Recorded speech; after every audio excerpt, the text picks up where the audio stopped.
আমার হাতে এখন যেই বস্তুটাকে দেখতে পাচ্ছ, এটার নাম হচ্ছে সিলভার প্লে বাটন। পুরো একদম রোদ্দুরে চকচক করছে। অন্য মানুষের কাছে হয়তো এটার কোনো ভ্যালু নেই। যারা যারা ইউটিউব জগতের সাথে যুক্ত হয়েছে তাদের জন্য কিন্তু এই বস্তুটার ভ্যালু কিন্তু অনেক আলাদাই অ্যাচিভমেন্ট। এই যে ভালোবাসা, এত একটা বড় পাওনা, এটা কিন্তু বলে বোঝানোর মতন। এই সমস্ত কিছু কিন্তু সম্ভব হয়েছে একমাত্র তোমাদেরই জন্য। কঠোর পরিশ্রম তো অবশ্যই রয়েছে, আমি বলে বোঝাতে পারছি না। দাদা ফটোশুটটা হলো, এবার আমার সিলভার প্লে বাটনটা দিন।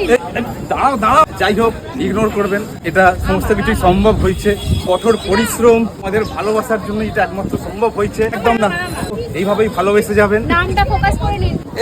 এই না না, এইভাবেই ভালোবাসা দিয়ে যাবেন। তো ভালোবাসা আমাকে দেওয়ার জন্য এবং 1 লাখ সাবস্ক্রাইবার কমপ্লিট করার জন্য ধন্যবাদ দিয়ে আমি ছোট করতে চাই না, তাও আমি ধন্যবাদ দিতেই চাইবো যার এটা সত্যিকারেরই এটা পাও না। তবে অবশ্যই যদি তোমরা চাও ভালোবাসা দিতে পারো আমারও, তাহলে অবশ্যই একদিন 1 লাখ সাবস্ক্রাইবার হবে, আমিও কিন্তু অবশ্যই এরকম একটা সিলভার প্লে বাটন পাবো। তো চলো ঝটপট কিন্তু এই সিলভার প্লে বাটনের জন্য একটা লাইক আর শেয়ার অবশ্যই করে দাও।